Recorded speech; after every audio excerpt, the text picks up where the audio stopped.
gather yourself, look at the screen, and bring all your attention to the here and now, and make a commitment to be in this community of learning, discovery over the next 90 minutes. Whenever you're comfortable, open your eyes in case you have shut them, and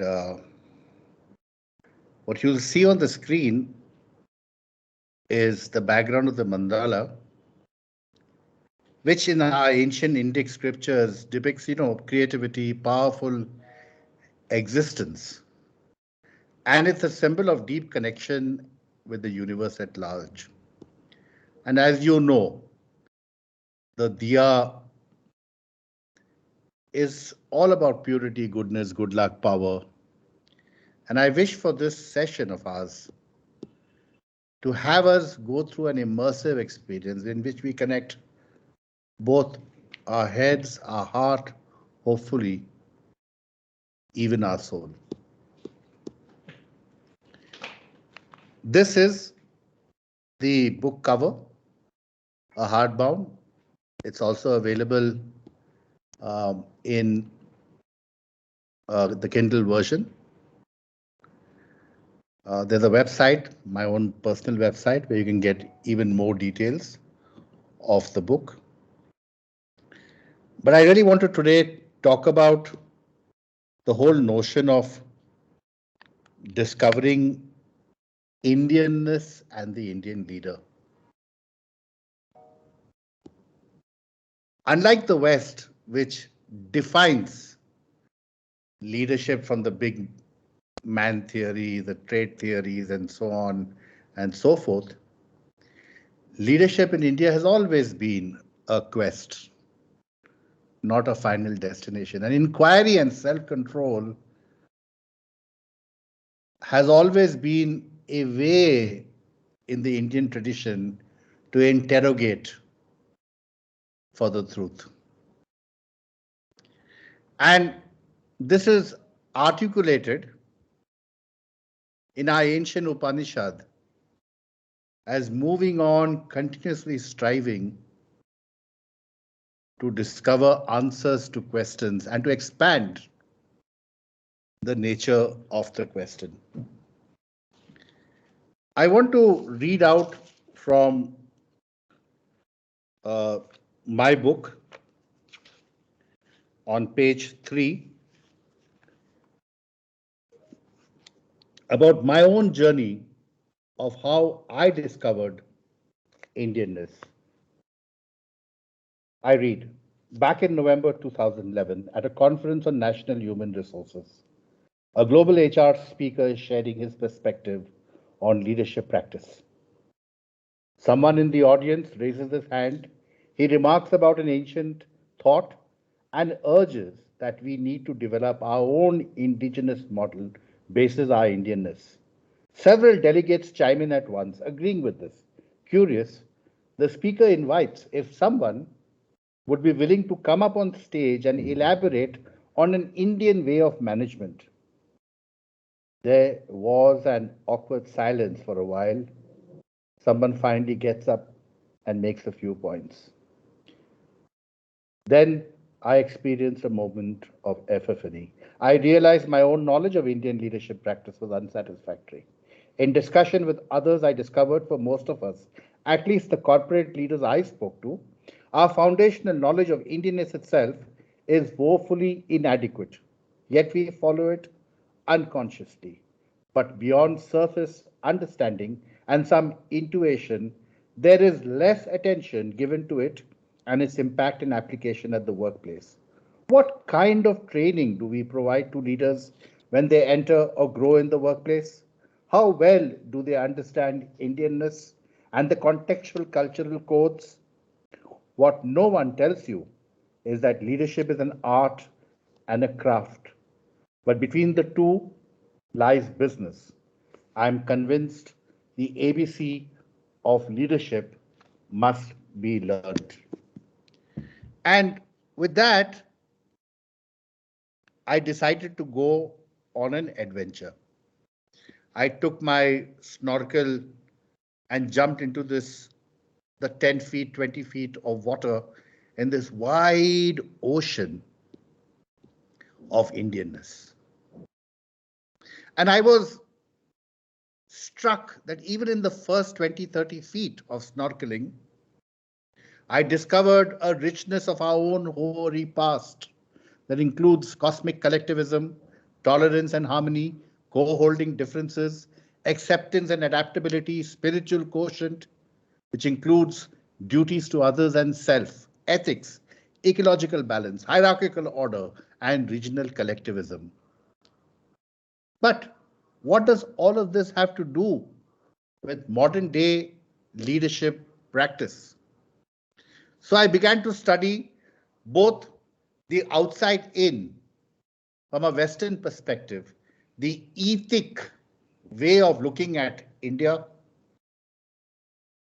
And I also studied the EMIC, EMIC, the indigenous psychology written by the scholars of the time. And through both the lenses began to discover elements and facets both of Indianness and that of the Indian leader. Of course, I also looked at my own lens of 3 decades of working in corporate. But I wasn't happy with just the research or my own experience. I wondered if the modern stalwart leaders of our times actually practice the Indianness within. And so in the spotlight interviews, where I interviewed them, they spoke about Indianness and how real and how ever present was this Indianness in their practice and in their orientation and in their approach. And so at once I realized that it was not just my experience, not just the secondary research of ETHIC and EMIC, but also the lived experiences of the stalwart. And over the last 1 year, as many readers have poured into the book, have read it, they have found a they have found their own voice in the many perspectives and insights that I have shared. And one more confirmation about Indianness and about ourselves. Um, there are over 350 citations in the book. So what is it that I want you to think, feel, and act at the end of these 90 minutes? I want you to think about Indianness and the Indian leader, and to discover and act on discovering your own personal leadership. And I want you to feel proud of our ancient inheritance. That's my objectives for this program.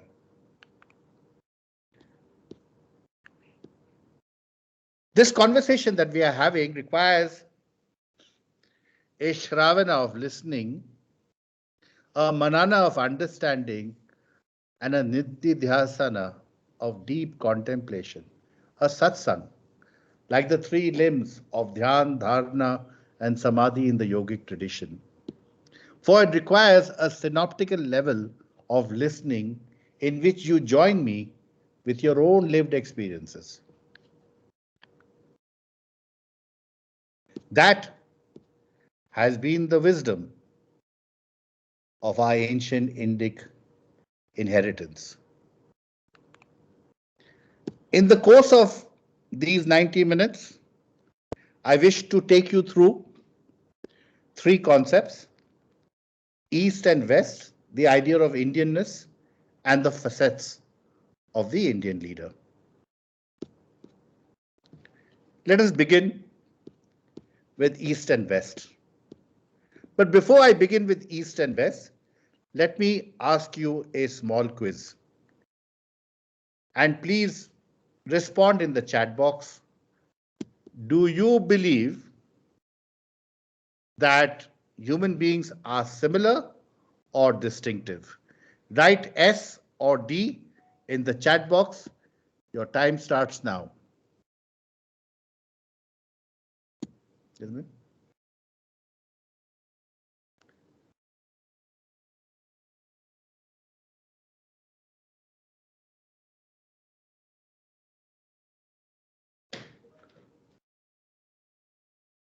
Somebody is saying yes. So do you believe human beings are similar or distinctive?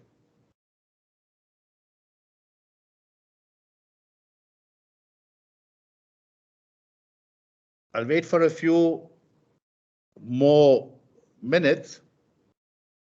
And Jitendra, do help me. It seems to be that most participants are saying about 65% that it is distinctive, about 35% are saying probably that it is similar. Would that be a right guesstimate? Yes, yes. Approximately, yes. A good guesstimate. Okay, great. So those who have not polled yet, please do poll in, but I will continue now. So let me tell you what I believe. I believe that the imperatives, the challenges, the issues that human beings face across the world are universal. However, how a society, a culture responds to those imperatives is distinctive. I repeat, the imperatives, issues, and challenges are universal, but how a culture, a cohort respond to that challenge is cultural. So in the case of the pandemic, some cultures responded to livelihood, some cultures responded to saving lives, and later they went across the other spectrum. But that's an example of universal challenge and how cultures respond to it.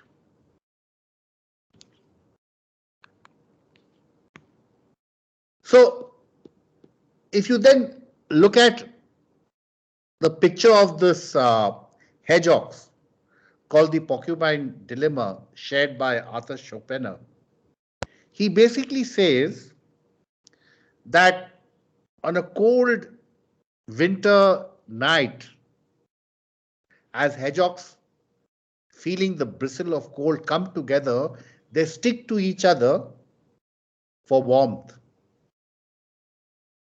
But the more they stick to each other, the spines poke at each of the hedgehog, causing some pain. But in some cultures, people are willing to bear the pain by sticking together, and in some cultures, they stay a bit more apart. Do you think, please put in the chat box, that India is more sticky or less sticky? MORE or less? Please type in the chat box.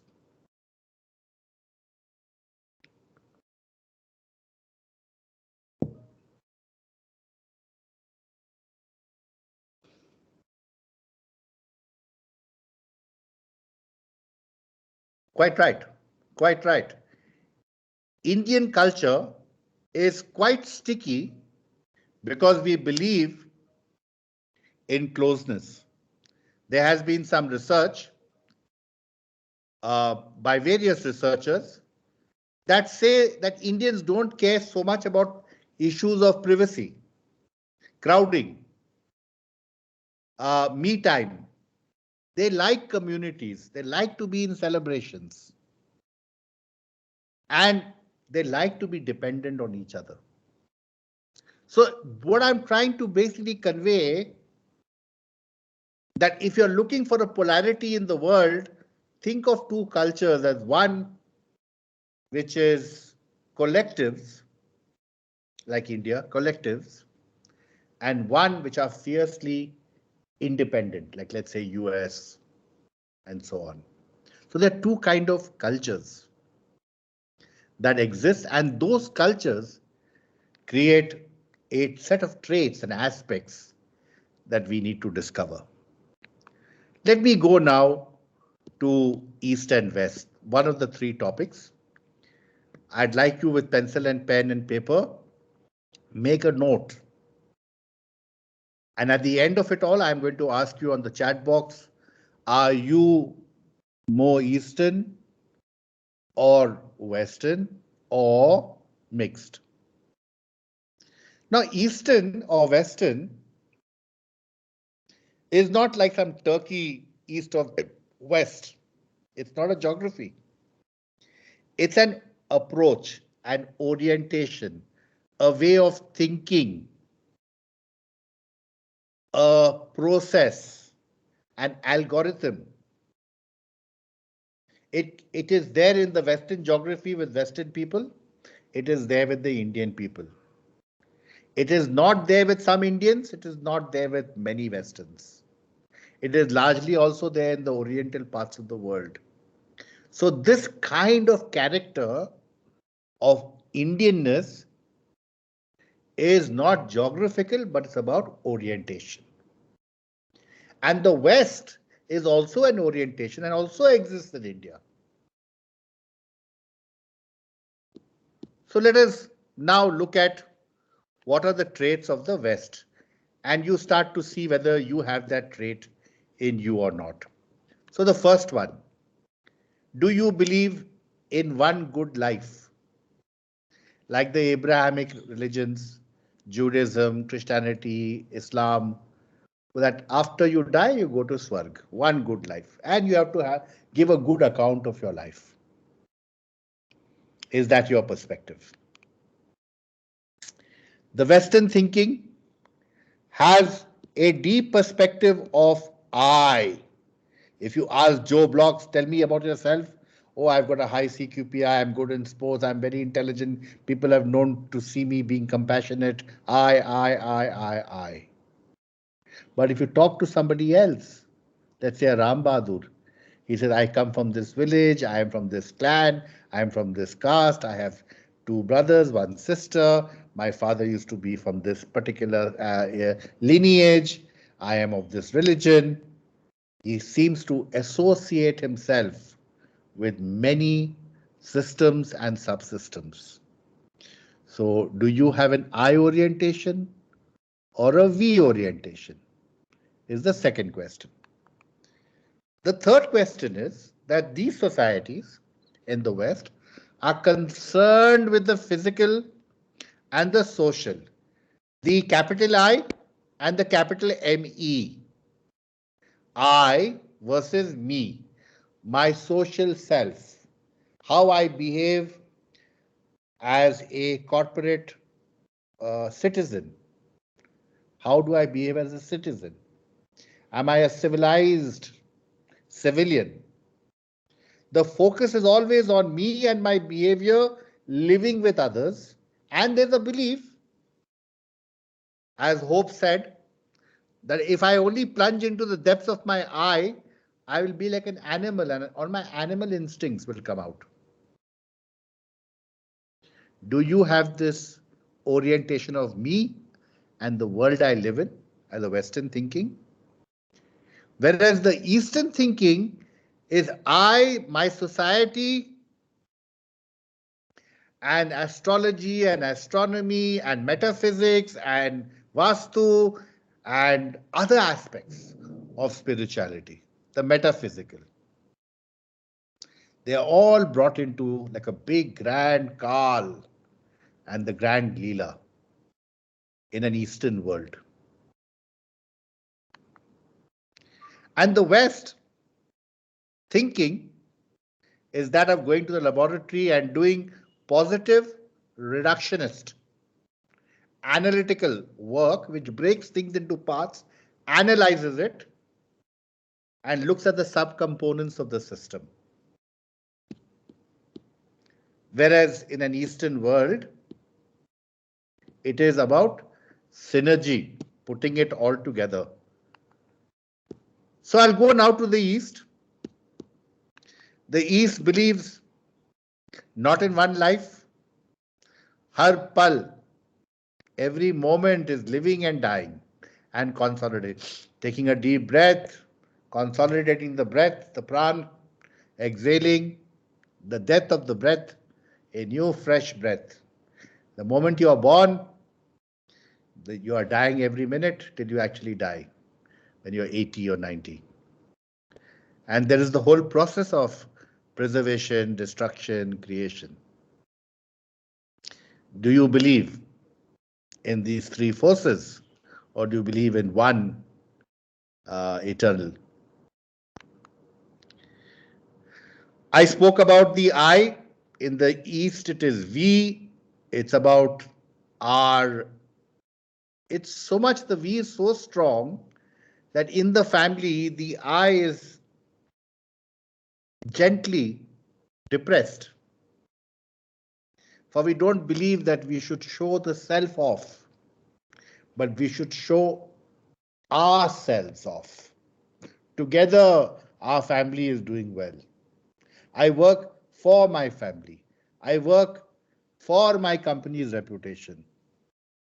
I go and do campus presentation for my company or for my club.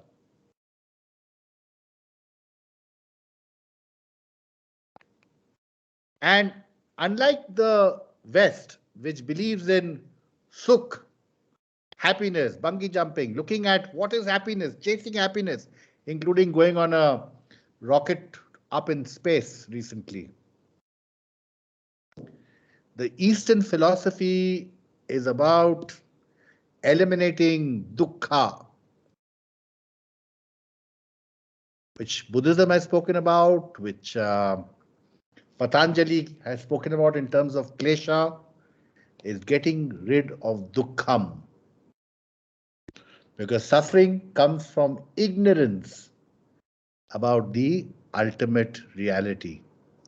And because of which there are certain attraction and repulsion that we have around identifying with objects and desires and things. And of course, Eastern thinking is about wholeness, the whole mandala, the whole connection, that we are influenced by, horoscopes and vastu and all of these practice. And so now I ask you on the chat box to write, are you East E, West W, or mixed? Your time begins now.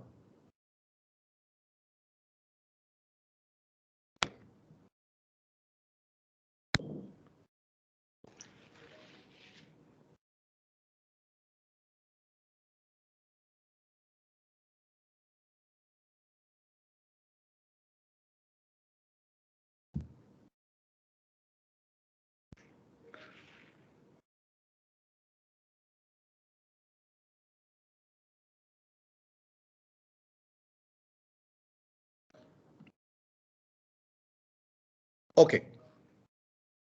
Most of the answers that are coming through are mixed, and which is not a strange answer. Please stop typing. That's fine.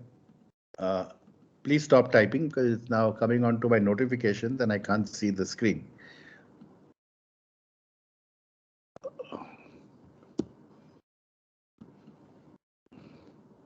One moment. There's a problem with all of the.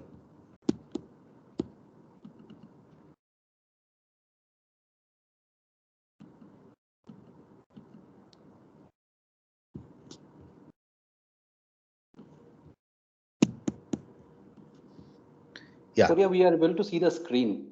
Okay, great. Which reads East wholeness. Yeah, okay. Yeah. So, most of you have written the answer as mixed. And this is not strange, and this is actually correct. Because all of us are born with two systems that are operating. The first system is a 7,000 years oldest living civilization. Unlike Mesopotamia, Incas, other civilizations in the Egyptian era and so on that have faded away, Romans, Greeks, the Indian civilization of 7,000 continues to live. So we have come from that kind of Gangotri, and it is living and existing with the messages of 7,000 years. At the same time, because we are born,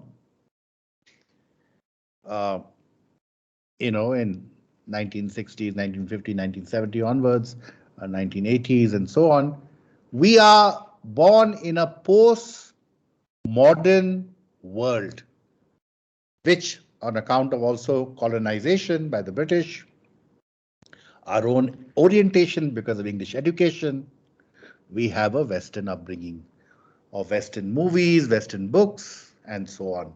So not surprisingly, we have got a primary system, which is Indianness, and an auxiliary system, a secondary system, which is Western. So a good example would be that we are like Hamlet in NCPA Theatre, Mumbai, saying to be or not to be. The audience is Indian, the actors are Indian, the play is English. And unless I say Ram Bahadur to you and you wake up to say, hey, I am Ram Bahadur, you will continue to believe that you are Hamlet. The fact of the matter is that we are Ram Bahadur playing the role of Hamlet, and that we have got a mixed orientation of Eastern and Western inside us. Inside us. I am not referring to Eastern and Western, such as United States and Britain and France versus India. I'm talking about the East and West inside us. Inside you, Rahul, you, Jaideep, you, Uday, your East and West. And the East and West that's inside India, which explains a Narayan Murthy and a Sikka having differences. A Ratan Tata and a Mistri having differences.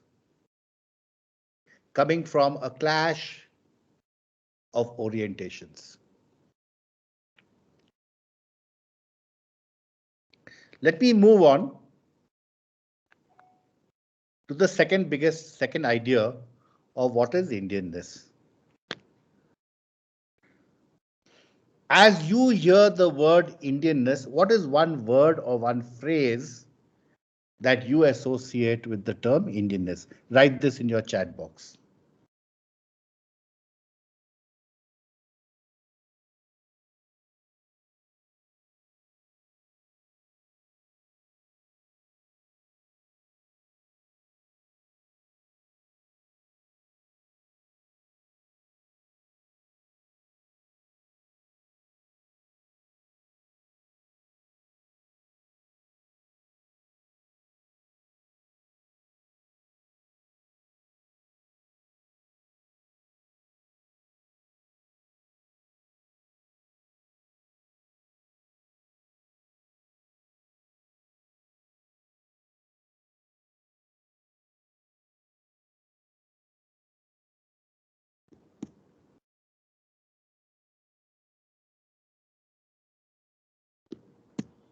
This is such a lovely list that you all have shared, and every one of them is absolutely correct about what is Indianness.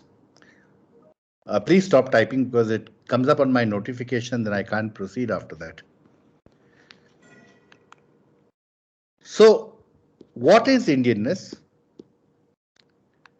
And for that, I went with looking at ethic literature. Ethic literature, I told you, is what do people wearing foreign eyes, think of India. Millstone, many other British writers of the time, uh, Islamic writers, uh, Chinese writers, as they started to look at India. And a lot of research by Western thinkers around the Globe Study, Hofstede, Trompenners, where they look at paired words like individualistic, collective, and ask whether India is collective and who's individualistic, like US. So I looked at a whole body of research, which is there in chapter 3, around how the world sees us, both then and here. And then I also looked at indigenous psychology by social researchers, anthropologists, academicians from India, who started to look at the issue of our own understanding of what India is. And there is a very interesting phenomena about our Indianness. Can anyone write on the chat box as to what explains the fact that the staff, unlike Western psychology, did not flee for their life, but stayed back to help the guest? What is it about our culture and tradition and family values that explain this behavior? And rightly, says Bhaviskar Rajesh, that the guest is God. And this is fundamentally very different to your understanding of Western psychology. Let me give another example. When I studied Jews, please don't type anymore now. When I studied Jews, I found that all of the research on leadership was made mostly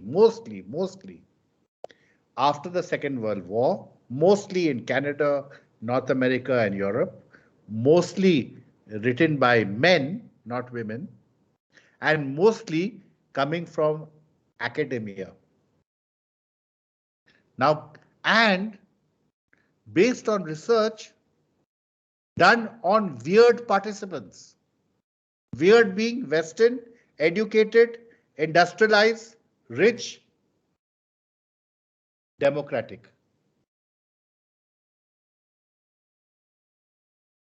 So as a result, you are not seeing the rest of the world psychology. You are not seeing the perspective of the feminine Nari energies that have been incorporated into leadership. There's nothing wrong with Western concepts of leadership, but to make the assumption that this seed, which has come from the West, will find and will fertilize in Indian, Chinese, Japanese, American, African soil is presumptuous. And so I was very keen to understand the soil of India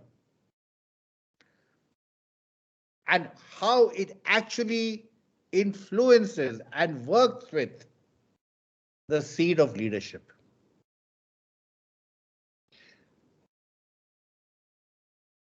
And I do venture to add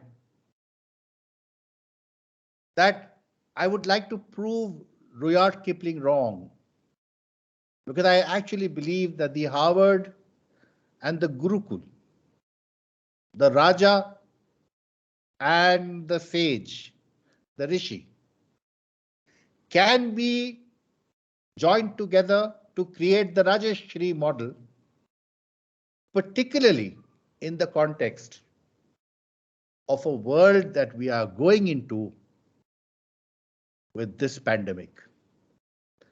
A world in which we are looking for compassionate, for global responses to that which is human and to that which is ecological. And in that, Indian wisdom has a tremendous amount of contribution to make to the rest of the world. That's why my book is titled Thinking Global, not about becoming a Britisher or to be an American or to be like a Westerner, but to take the high road for mankind while responding with the flavor that is ours, a tradition, a culture, a kind of ways of thinking and acting at an intrapersonal, intrapsychic level that is essentially Indian. Because the soil of 7,000 years of India is what Erich Fromm called social character. Yuval, who writes these books, Sapient, Homo Deus, calls imagined ideas. To me, in India, at this point of time, we have some widely accepted ideas about who we are and what our culture is.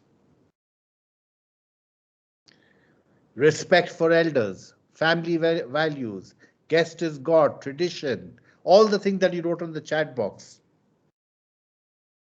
We'll keep our shoes outside, cleanliness, family responsibility, sacrifice, prayer, spirituality, looking after elders, and so on and so forth. In my book, I've put down 20, 30 of some of the social characters. Now, what are social characters? Back in the day, they used to hang people on a cross. That was the way they used to.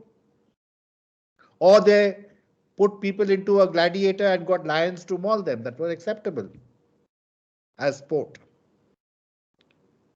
20 years from now, 30 years from now, euthanasia could be acceptable for us. Social character is something which we believe is a good thing. For example, right now, we think democracy is a good thing. We don't even imagine, I mean, why should we even think that democracy is a bad thing?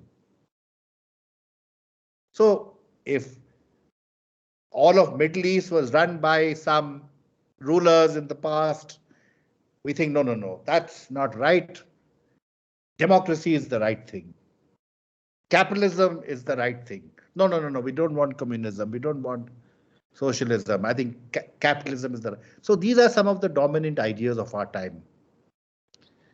And in India, we have got some ideas that has come down the 7,000 years river, which is the Kal. Kal is time. Kal is also the unfolding, the grand Leela, the grand dance. Kal is explained beautifully in the Mahabharata, of the story of a lady Gautama, the serpent and the death god. Please read that story. Kal being, the unfolding of what is to be will be. Desha is the land we live in, and our country has got a coastal area, a mountainous Deccan area, the plain Indo-Gangetic area, and people live from those regions. Of course, now we have states. And these have got a certain kind of a geocentric culture. Like, for example, in the coastal area, everyone uses fish and uses coconut, for instance. And then we have the concept of patra, which is, in English, it's called competency, traits, etc., etc. But in our Indian world, this is the three guna, the three doshas that come from the Panchbhutiyas. which bring out the essence of the personality, the essence of the person. And this understanding creates the context of our Indianness. And that's one reason why, when we have got these two fellows inside us, who are the two people? The Easternness and the Westernness inside us. So we wonder whether we should sack somebody because of COVID and save some money for the P&L, or he has been loyal to us, let's keep him, an Indian value. Should be, and so on and so forth. I won't go into details, but because of the East and West inside us, having a little bit of a boxing match, there are polarities, contradictions, dilemmas, paradoxes, what we in India called as dharam sankatas. You see, in the Mahabharata, every chapter, every story has got dharam sankatas. How to act. Looking at dharma and acting sometimes with our notion of dharma and ending up with adharma. And if there's one thing I want you to take out of this webinar today, is that if you lean towards an Eastern thinking only, you create an Indianness which is, parochial, parental, one kind of orientation. If you lean towards Western only, you create this mercenary professionalism of hire, fire, missile, mercenary. And I say this to you, that any leader that is able to integrate the East and the West within can hold the coexistence of the East and West is truly a good leader. But for most people in India, for most leaders, they are like three Shankus, stuck in limbo, stuck in midair. We are talking only about some leaders, Indian leaders of Indian origin in the United States. Actually, there are only 21 of them in the Fortune 500 list. It's not significant, but we see only 21. And they are successful because they bring Kutum, Parivar, both aspects, a Western professionalism and an Indian orientation to their work. But they are also in many ways triple distillates. MBAs, engineers, H-1B visa, went early, did not have to go through the ghetto that other immigrants went through, but took the elevator, broke into big jobs, and are successful. But like that, there are many Indian leaders, and I have worked with many of them, at least 20 times, that which we keep pointing the finger, thinking that something great is happening abroad that makes them so powerful and so effective. No, in India, particularly after the post-liberalization 1990s, the way in which the family-run professional businesses have bounded off is a telling story of Indian leadership. And having praised leadership so much, I must tell you that in my own experience of watching leaders, there are very few actually. Most managers, what brought them here is not going to take them there because they are stuck in not being able to manage their Eastern and Western perspective. I went through this slide about Atithi Devo Bhava. I won't go through it. I explained about Narayan Murthy and Sikka and the cultural clash, one being more Western, one being more Eastern. And there are other examples you yourself will know, so I won't go into it. And really, Indianness, the best way of describing it is what Aurobindo was saying about spirituality, vitality, creativity, intellectualism, which many of you have also written in the chat box. This is our Indianness. But I want to end this segment by saying whether you are Madrasi or whether you are from Kanyakumari, whether you are from Ladakh, whether you are from Bengal, or whether you are from Kerala, or whether you are from Northeast, whether you are Christian, Hindu, Muslim, or Sikh, those are only aspects of you. But that's not what makes you India. It is for you to define what makes you Indian. It is for you to state what is your flag of Indianness. For India is a multiplicity of personal flags. India is unity in its diversity. India is about 1,000 flags flying. And so it is your choice. What does it mean to be an Indian? Let nobody define you that you are this and that, but it is up to you to decide what you truly are. With that, I go into my last segment, which is facets of the Indian leader.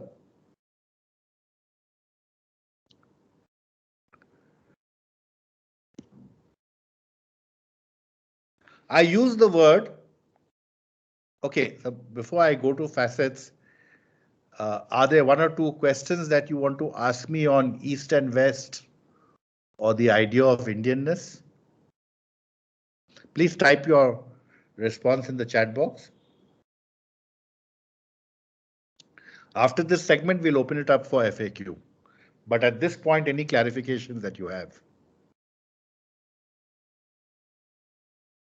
Please type in the chat box.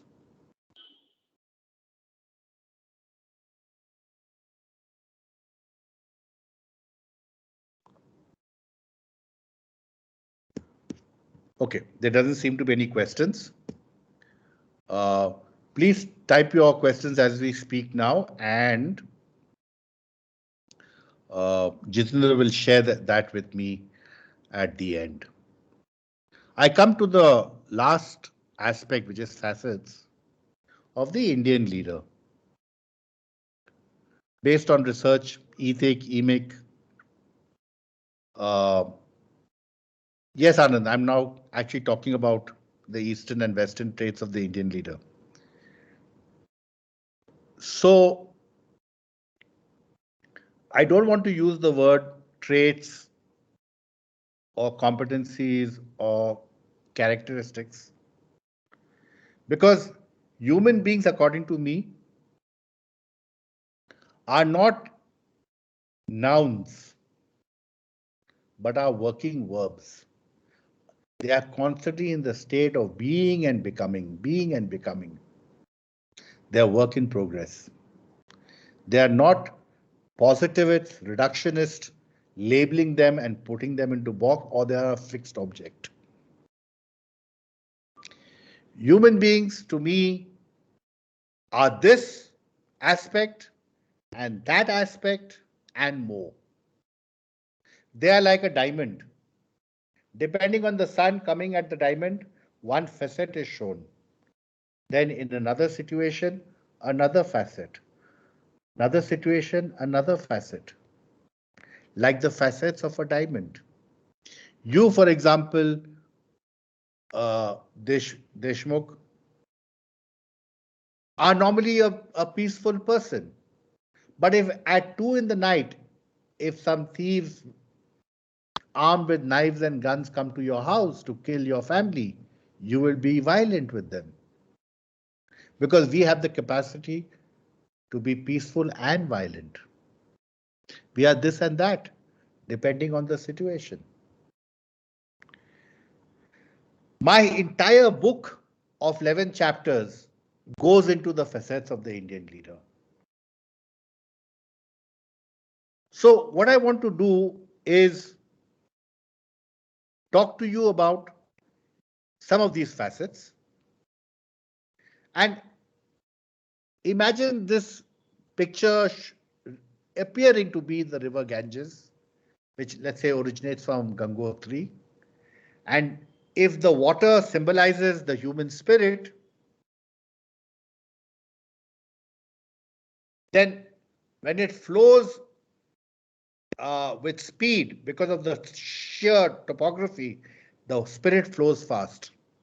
Around some area in the Ganges, when the sandbanks widen in the plains, the river widens. When the water has to go across rocks, like let's say in Rishikesh, it becomes rapids. And when there is a gap between two big rocks, it might become a waterfall. So that is my metaphor for human beings. We are this and that and more, depending on the context of Kal, Desha, and Patra. Good example would be, let's say, Lord Krishna,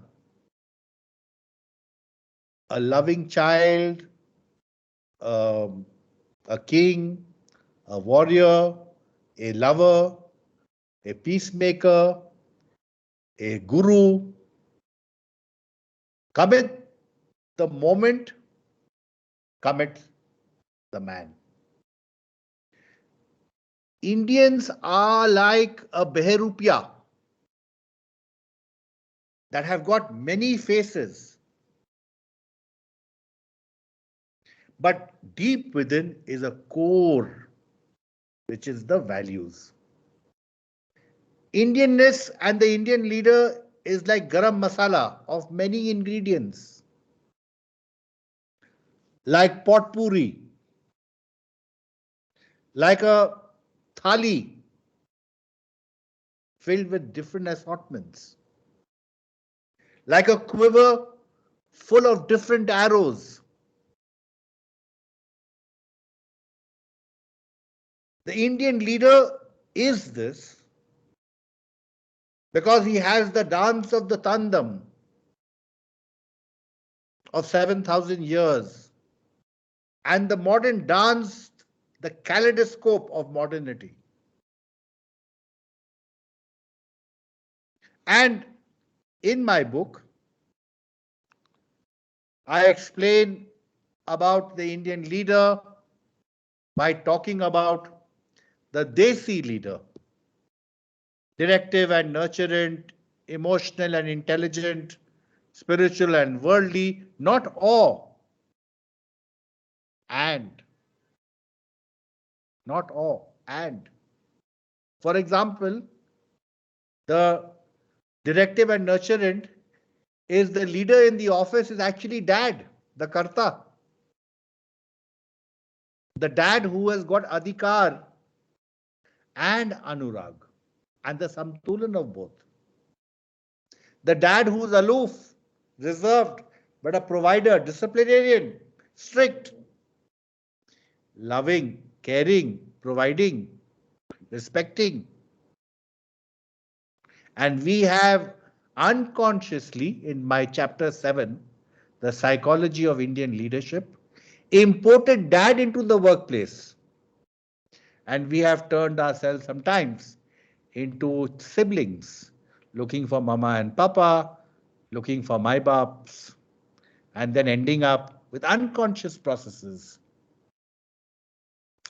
of playing sibling rivalry, jealousy, politics, passive aggression, discrimination, denial, etc., that I talked about. And that's only one aspect.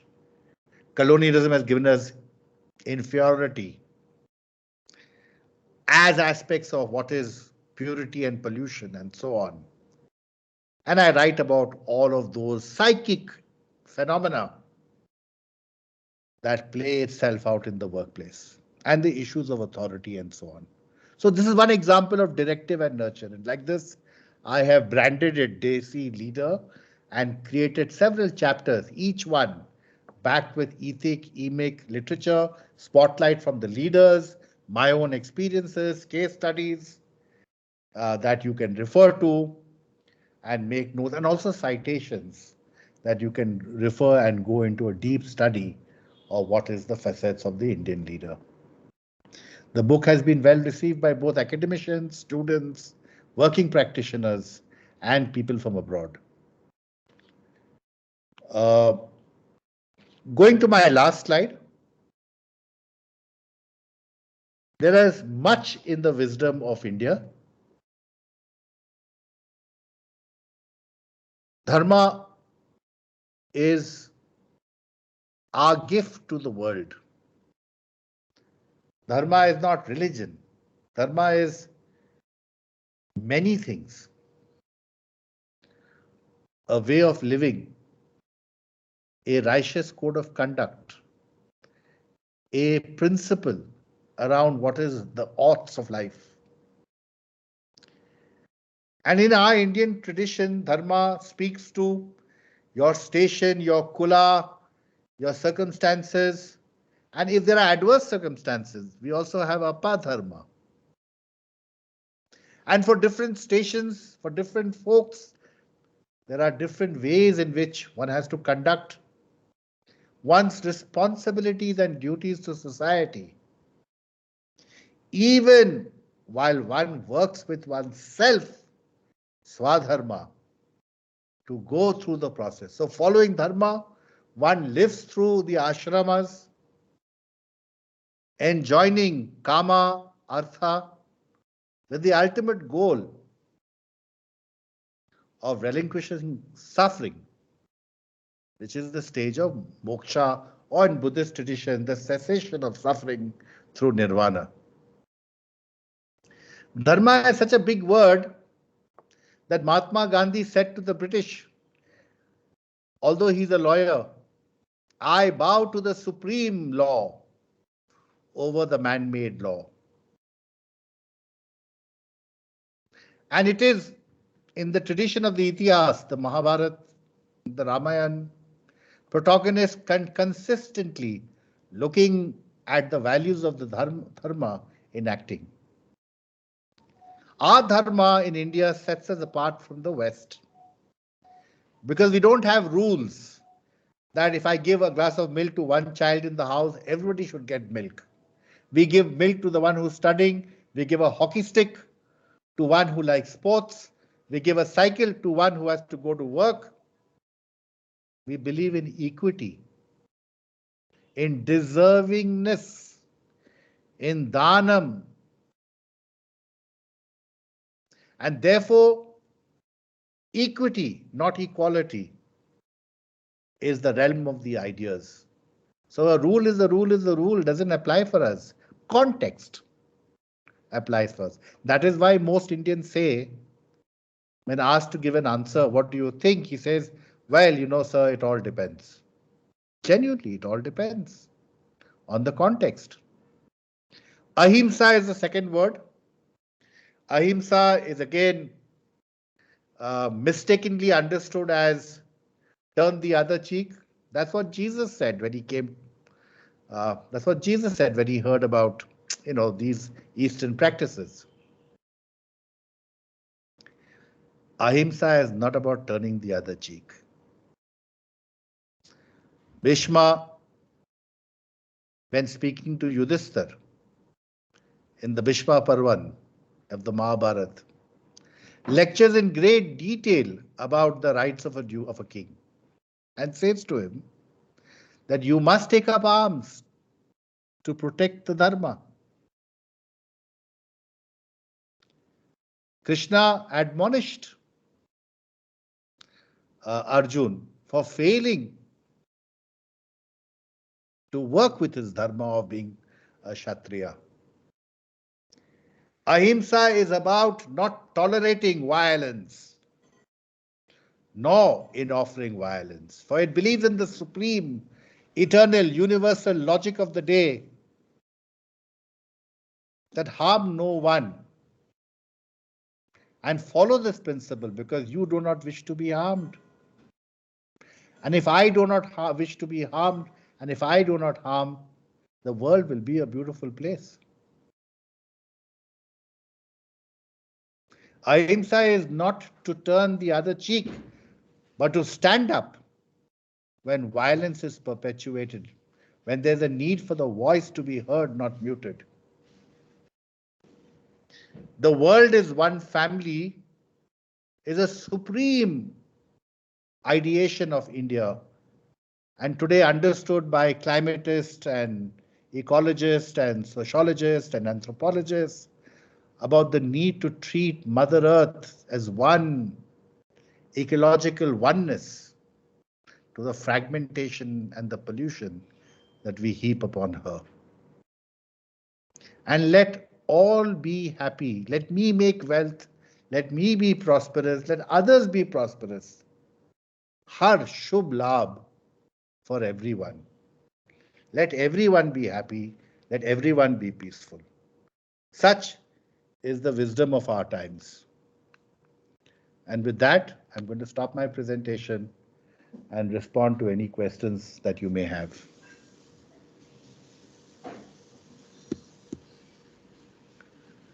Jitendra, would you help with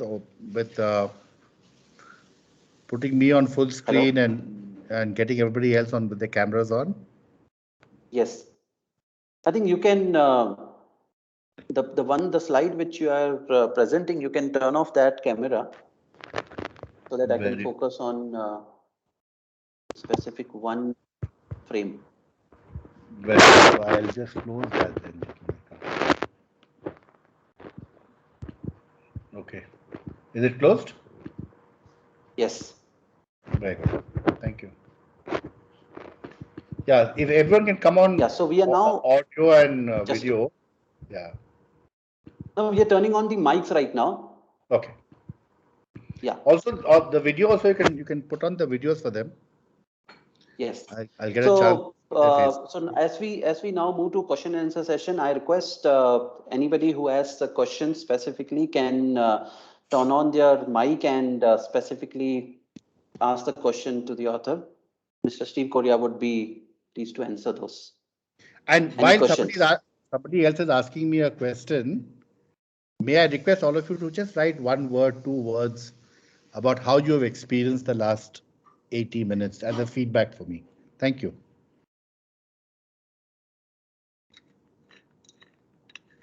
Mr. Manoj Kabri, you would like to start with the question first? You can turn on your mic.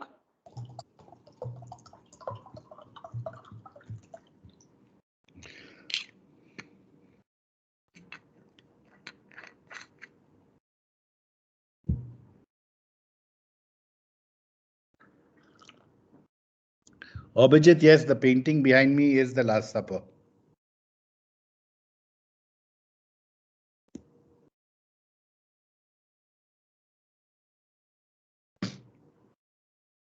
I think just a moment. Praveen writes, are Indians a mix due to their Indianness, which is acceptance and adaptability, or Indians are forced pumped with Westernness over time? Let me answer this in the meanwhile. Praveen, if you look at many Indian multinationals that are successful, like let me give some names, Unilever, they have become Indian, very Indian. Hired Prakash Tandon as the Indian leader way back, and they have turned Indian values and have brought that in. There are many companies today in India. I won't name them. One of them has got a value. Have a backbone. Take on your boss. How can you take on your boss? Our tradition and culture is Birbal and Akbar. Quietly talk to him, sir, in private. So have a backbone. Take on your boss is a very Western culture, and it will create stress and agony in the employees. So organizations that have understood Indian culture, have adapted to it and done a good job, and organizations that continue to be very Western, they are beginning to have lots of issues. So other like we have imported Western ideas, for instance, of diversity and inclusion. And what's happening is there's a lot of tokenism, symbolism, no real action around the more we talk about women and men differences, men are from Mars, women from Venus, blah blah blah, the more the schism is widened rather than solved. Because in the Indian tradition, we as human beings have the Nar and the Nari, both. Our gods and goddesses have got swords and lotuses together. The woman has to bring up her sword, the man has to bring up his lotus. But because of a very peculiar Western orientation in our workplace, which is essentially masculine, women have ended up amplifying the manliness and not owned up the womenness. And it's a very skewed workplace because the Nari energies like softness, sensitivity, caring, nurturance is not fully appreciated and allowed for. So there are certain challenges, both from the cultural perspective, that we need to look at more deeply. Yes, who's asking me a question? Yeah, I was unable to unmute. This is Manoj Kabre based at Bangalore. Yes, Manoj. Can I speak? Please. Yeah. So first of all, my heartiest compliments to you, Mr. Steve. I think it was an excellent session. This is incidentally the first session of BDB that I am attending as far as book review is concerned. And my compliments to Jitendra and Mr. Mani and everybody at BDB for organizing this kind of session. I think what was very profound in your entire talk was that you narrated. I have, of course, not read the book, but I'm definitely going to read it now because of the way in which you have explained. The best part which I liked, if I were to kind of point out, is the human being or humanness to be a verb rather than a noun, which is going to becoming and being. This is something you highlighted, and which was something which was the takeaway for me from today's session, which I think will ponder in my minds all through my life. So my hearty compliments and appreciation to you for doing this wonderful book review and of course for writing this book. Thank you, Manoj. Thank you. Thank you very much for that.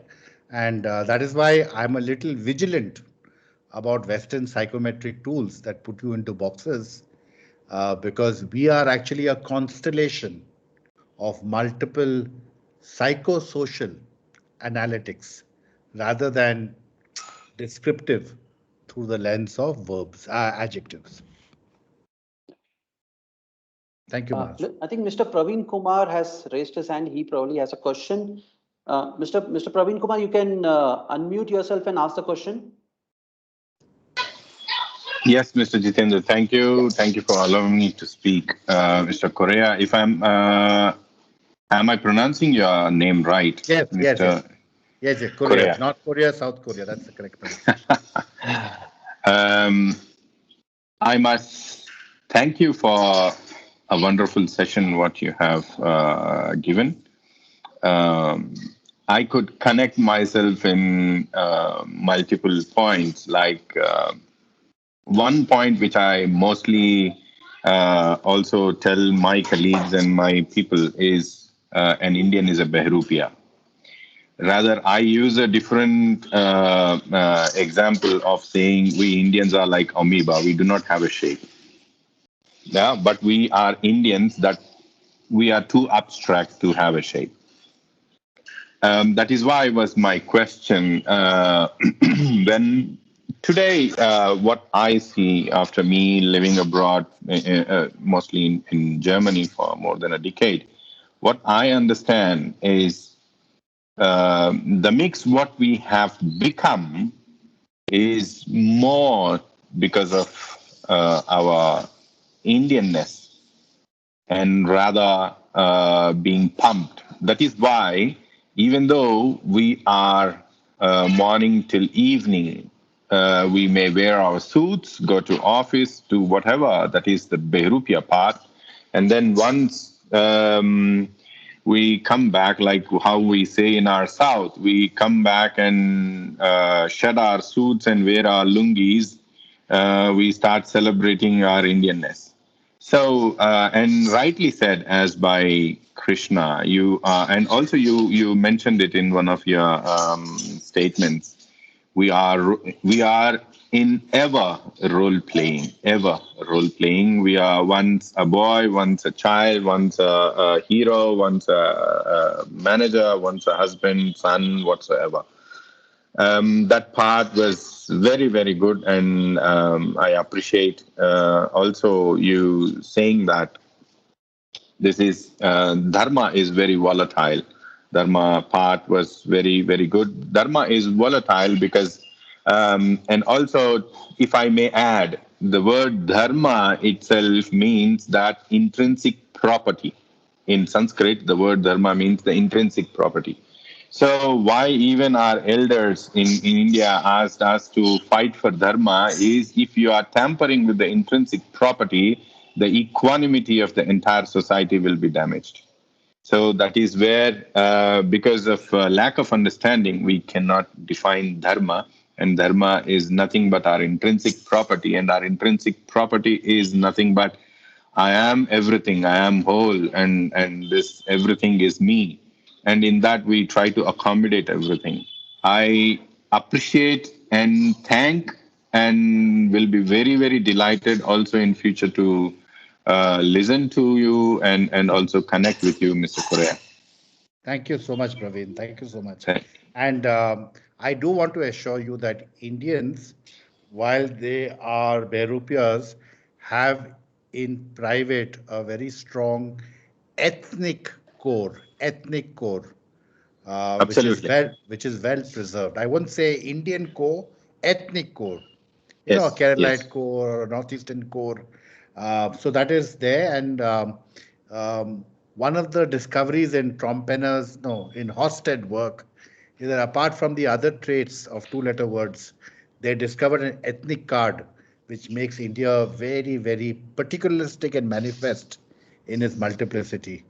Yes. Ramanujan is a very nice writer who writes an article called "Is There an Indian Way of Thinking?" question mark. And he talks about his father who used to suspend thinking and was spiritual and had faith and was doing the prayer in the office, uh, in the home, and then in his lungi, and then would go into the office and interrogate molecules and science and laboratory and all that kind of stuff. So Absolutely. we have got a spiritual mind which is faith, and we have got an interrogative analytical mind which is our professional work. Uh, Absolutely. so we have got both. That is why also I can continue talking. But the fact is, Yes. we really Yes. have a duality, and that is what comes through. And this Indianness is like they say, whether you live in India or you live abroad or you come through an Indian, there is a particular orientation that lives because of the culture that you have got. Even if you're a Hafi, and I write about the Hafis. Hafis are people who are a mix of two cultures, yeah, and what happens to them in terms of their orientation. So do read that part in the book too. Thank you, Praveen. Absolutely. Good luck. Thank you. Thank you, Mr. Praveen. Do we have any more questions? If there are any comments or any questions that you would like to ask, please, you can raise the hand. I can turn on the audio so that you can directly interact.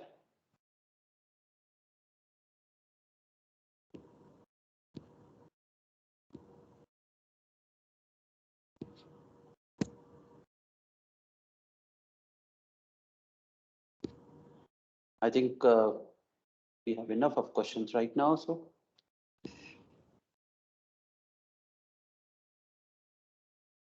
all right. So thank you so much. We would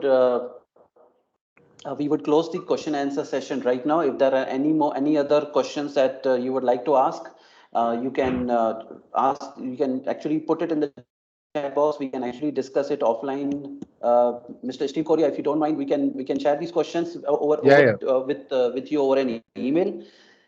Yes. So thank you so much. Thank you, Mr. Steve Correa, for no to bring just a moment. Yeah. Yeah. Thank you, Mr. Steve Correa, to bring across your unique perspective, I would say, on the different dimensions that differ east from the west. You defined and constructed a unique characteristics that are required for a leader to lead an organization in India, and at the same time thinking global. Your session highlighted and recognized the qualities that are required in a leader to manage the dualities and its implication at workplace, and a very clear message that we should not be defined or limited within the aspects of the ethnic upbringing. Rather, we should actually expand, and what is required is towards the end that we need to aggregate multiple characteristics and come out as a combined leader, which actually can act Indian and at the same time thinking globally. What you termed as a very interesting word, a Desi leader. Thank you once again. I think the entire question and answer session also you did it well, and I would now like to move to our next section, wherein for vote of thanks, I would now invite Mr. Vasu Ramanujan. He's the honorary secretary at BDB Book Club, and he's a very multi-talented person, and he has worked with Alpha Level, Tigersoft, CC Tech School, CCOM Solutions, even Entercoms, and currently he works for Erango, Koi Reader, and Everbeam. So these are the multiple associations that he is already engaged in. As I mentioned that he's a multi-talented, he has been involved in associated with society through Rotary International, through several social works that he's engaged. And one more interesting point about him, he's currently writing a first novel, which is an inspirational story based on a brave woman in rural Andhra Pradesh. So without much taking time, I would like to allow Mr. Vasu Ramanujan to take it forward and extend the vote of thanks to Mr. Steve Korea. Over to you, Mr. Vasu. Thanks, Jitendra. Am I audible? Yes. Yes. Yeah. Okay. So, wow, what a session. Thank you, Steve, for writing the book in the first place. I wonder where the seed for this came from, but you have done a great job in bringing this to fruition. And I only wish I had this book 20, 30 years ago when I was a budding leader, but I think it is something that's going to be very useful for our young leaders of tomorrow. And I promise you, I will make my best effort to see that this message of this book reaches a lot of young readers, and hopefully together we can do that. But thanks for bringing this book out, and thanks for bringing doing the Rasagrahan of the book for us today. Very fascinating. Really, from the bottom of my heart, thank you for this. Thanks to the audience for their enthusiastic participation throughout all the questions that Steve asked, and for the questions at the end. I think the answers to your questions brought out some more facets of learning for us. So thank you very much for that. Thanks, Jitendra, Mr. Mani, BDB, for always believing in the books and their power to transform. We've been doing this for more than 10 years, and BDB has been, patronizing this for a long time. And I hope this continues forever. And I hope I can be associated with it forever. Thank you very much. Thank you. Jitendra, back to you. Yeah, thank you, Mr. Vasu. Yes, so now we have a very important announcement for all the attendees. This is something, as we usually do, is that we have an announcement for what is on cards for the next month's book session. So this is something which is a very interesting book club that is coming up next month, and it will be soon displayed as to who's coming. And this is not a big surprise. We have Mr. Harish Bhatt, who would be talking about his book, a recent book, Tata Stories, wherein he would be sharing with us the 40 timeless tales that which are very inspirational in nature. He's coming to our book club once again. It will be through a virtual session on 25th of September, that Saturday, same time, 11 a.m. to 12:30. And this is something which Mr. Harish Bhatt is something who visits to BDB Book Club often. This is his second visit, and last time when he had come in October 2017, it was a very interesting book that was presented. It was The Curious Marketeer. He's also a very curious person, just like we heard from Mr. Steve Correa as well. It's a curiosity that brings out the real insights which actually are inspirational. So we would look forward to another such and hearing from an curious author, Mr. Harish Bhatt, 25th September. Please mark your calendar for that. And as we look forward to that, meanwhile, I would like to thank everyone for attending our today's session. It was interesting to see all of you attending on a Saturday morning, and we look forward to connecting with you again on 25th of September. Till then, we thank you, take care, and have a nice day. So with this, we conclude our today's session. Thank you so much. Thank you. Bye-bye. Thank you, Mr. Shiporia.